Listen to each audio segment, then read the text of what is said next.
Again, drawing our attention here to the great meticulousness of the scholars. These examples, these cases show us that this science of hadith is very real. Well, you might say, well, sure, it's real. Why would you even have to say that? Because the hadith deniers, according to them, all of this is fabricated. Not just the science, all the hadiths too.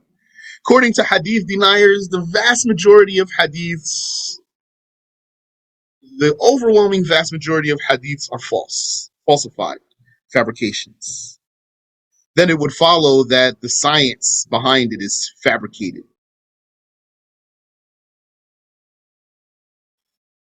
But if it were really fabricated, then they would not have just, without any practice, without any practical application, been able to pinpoint all of the scenarios, every scenario you can think of. Because if you follow the examples that Ibn Hajar is giving us, you see how close these are to each other.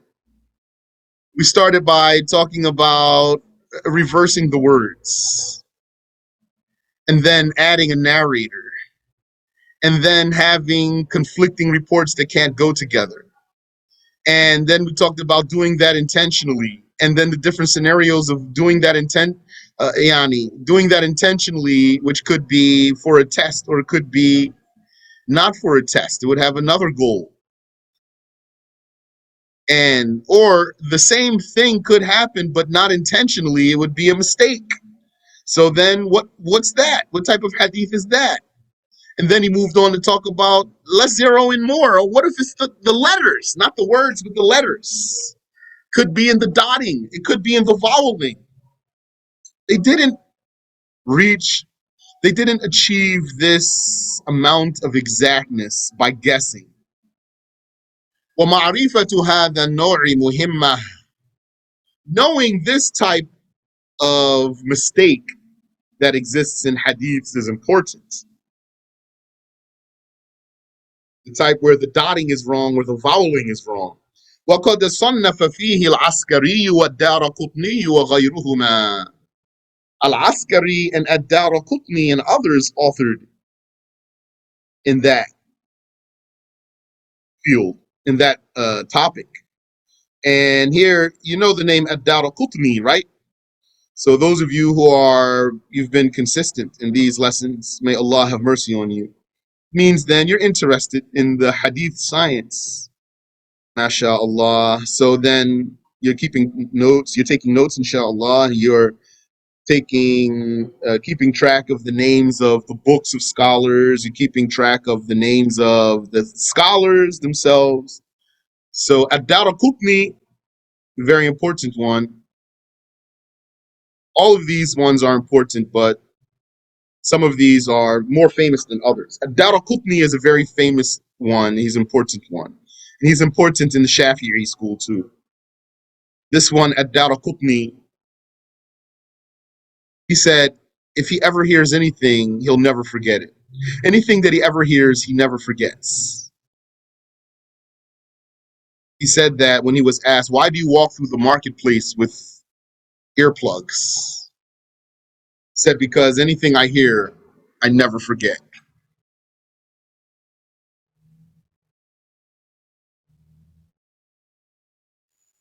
وَأَكْثَرُ مَا يَقَعُ فِي الْمُتُونِ. And this type of mistake mostly happens in the texts of the hadiths.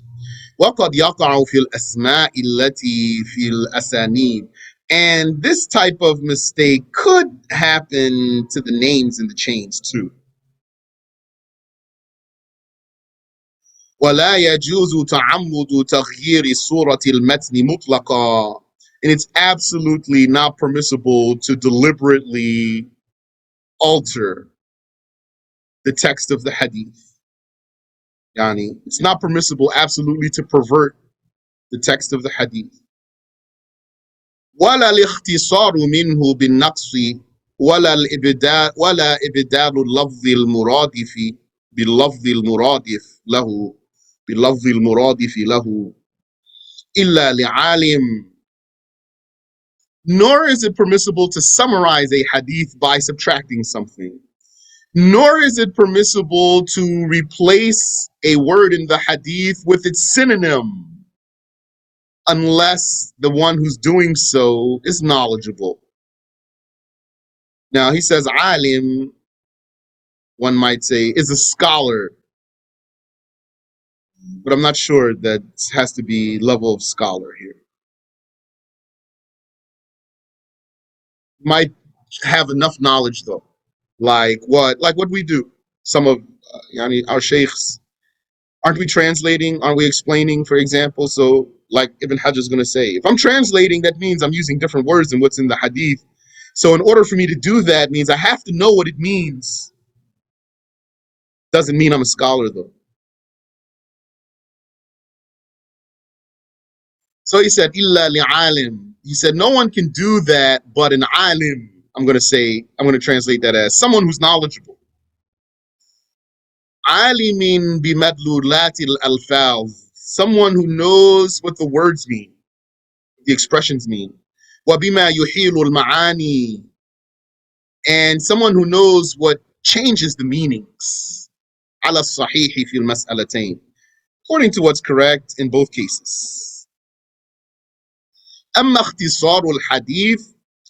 Now, concerning summarizing a hadith, فَالْأَكْثَرُونَ عَلَى جَوَازِهِ. Most scholars said it is permissible. بِشَرْطِ أَنْ يَكُونَ الَّذِي يَخْتَصِرُهُ عَالِمًا. Under the condition that the one who's summarizing the hadith is knowledgeable. لأن العالم لا ينقص من الحديث إلا ما لا تعلق له بما يبقيه منه. Because a person who's knowledgeable and he wants to summarize the hadith, he won't subtract from the hadith anything that is related to the part that he wants to keep. There's a piece of the hadith, he wants to keep it for the point he's making. And he doesn't want to say the entire hadith. So when he's knowledgeable, he's not going to omit something that's needed or integral to the part that he's keeping. I'll give you an easy example. The Prophet ﷺ said, كان الله ولم يكن شيء غيره وكان عرشه على الماء وكتب في الذكر كل شيء ثم خلق السماوات والأرض. So, كان الله, Allah was, وَلَمْ يَكُنْ شَيْءٌ غَيْرُهُ, and there wasn't anything else. وَكَانَ عَرْشُهُ عَلَى الْمَاءِ, and his arsh was over the water. وَكَتَبَ فِي الذِّكْرِ كُلَّ شَيْءٍ, and he wrote into the reminder everything, which is the guarded tablet. He wrote into the reminder, the guarded tablet, everything. ثُمَّ خَلَقَ السَّمَاوَاتِ وَالْأَرْضِ, and then he created heavens and earth. So, the one who wants to summarize this hadith is going to summarize it with knowledge according to whatever it is he wants to prove. So he just might say only, Can Allahu, that much, and stop there. Allah existed. Could be. Maybe there's something there. There is something there. وَلَمْ يَكُنْ شَيْءٌ غَيْرُهُ. We might just say that part. For something he wants to prove. Or he'll say both of them. كَانَ اللَّهُ وَلَمْ يَكُنْ شَيْءٌ غَيْرُهُ. وَلَمْ يَكُنْ شَيْءٌ غَيْرُهُ. And there wasn't anything else. So when he's knowledgeable, he knows how to summarize. So he will not subtract what's important for the point he wants to make. لا ينقص من الحديث إلا ما لا تعلق له بما يبقيه منه بحيث لا تختلف الدلالة.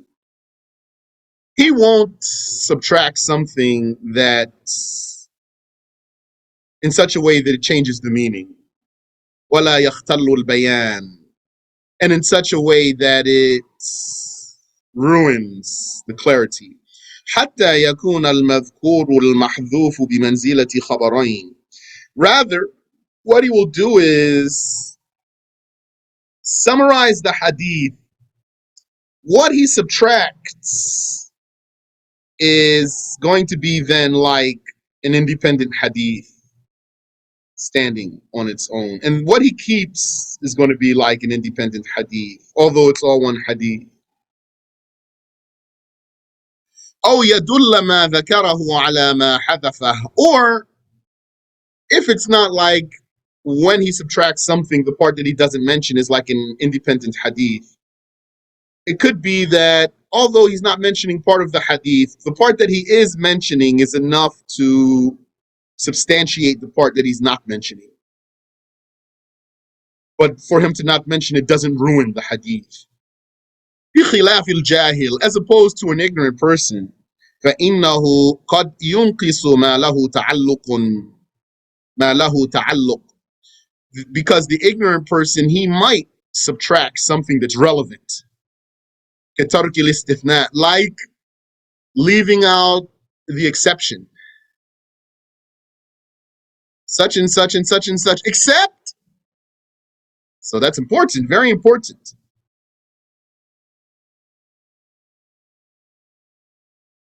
وأما الرواية بالمعنى, and concerning narrating by meaning, فالخلاف فيها شهير. The difference about it is famous. Can you narrate a hadith by its meaning, or you have to stick to its exact wording? وَالْأَكْثَرُ عَلَى الْجَوَازِ أَيْضًا. The majority of scholars also take the position that it is permissible to narrate a hadith by its meaning, and that it's not obligatory to adhere to its exact wording. ومن أقوى حججهم الإجماع على جواز شرح الشريعة للعجم بلسانهم للعارف به. And one of their strongest arguments is the consensus that it is permissible to explain the religion to non-Arabs in their own language, when the explainer knows both languages, the Arabic and the language of the non-Arab. And there's another proof too. Anyone know? Khalas, I'll tell you. Another proof is that the companions had the permission. The Prophet ﷺ permitted the companions to narrate the hadiths by their meanings. That's how we got various versions for one hadith in the first place, in so many cases. فَإِذَا جَازَ الْإِبْدَالُ بِلُغَةٍ أُخْرَى. So if it's permissible to exchange the Arabic words for the words of another language altogether, فَجَوَازُهُ بِاللُّغَةِ الْعَرَبِيَّةِ أَوْلَى. Then being permissible to exchange Arabic words for other Arabic words is even more so permissible. وقيل إنما تجوز في المفردات دون المركبات.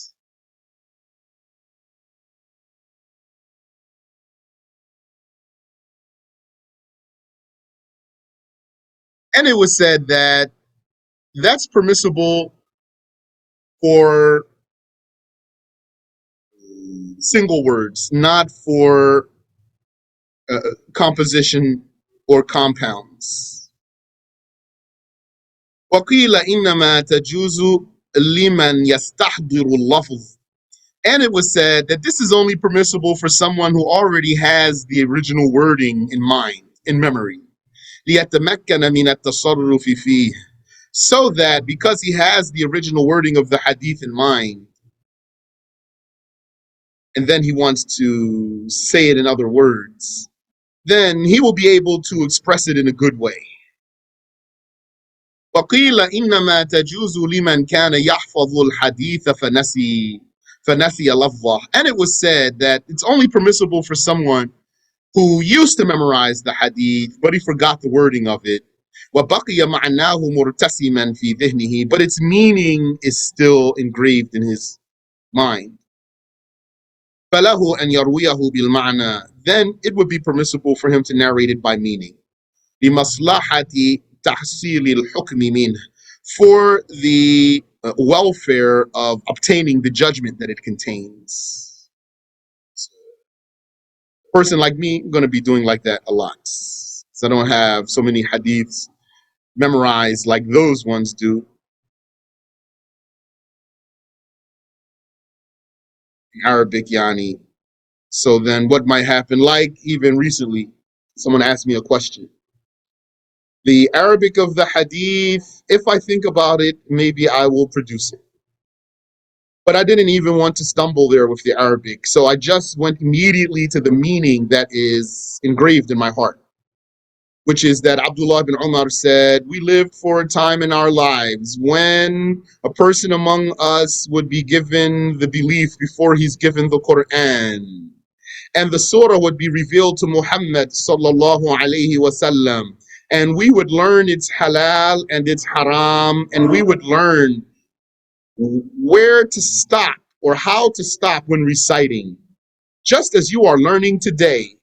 And by God, or I swear, today we have seen men or people who are given the Quran before they are given the belief, and they don't know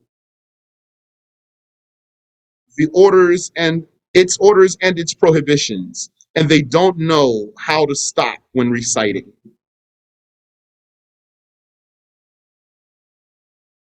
بخلاف من كان مستحضرا للفظه. According to them, when a person is recalling the very wording of the hadith, then he sticks to it. وجميع ما تقدم يتعلق بالجواز وعدمه. And all of what has been presented is about whether it's permissible or not permissible, not what's better. ولا شك أن الأولى إيراد الحديث بألفاظه دون التصرف فيه. And there is no doubt that the best is to produce the hadith according to its expressions without any alteration in it. قال القاضي عياض, said Judge Iyad, ينبغي سد باب الرواية بالمعنى. It should be that narrating the hadiths by meaning, not sticking to the exact narrated words, that the door for doing that should be sealed. Yani that this should be stopped. لئلا يتسلط من لا يحسن ممن يظن أنه يحسن. So to not unleash on someone who doesn't know that the one who's narrating to him is not proficient, someone who's not proficient, so that we don't unleash someone who's not proficient on someone who thinks he is. كما وقع لكثير من الرواة قديما وحديثا. Like what happened to many narrators, old and new. They took from people that they thought were proficient. And then what's going to happen? They're going to take the mistakes from them and narrate those mistakes. Wallahu al-muwaffiq, and Allah is the one who grants the compliance. Wallahu a'lam. We'll stop there. May Allah reward Shaykh Ahmad ibn Hajar. Ameen.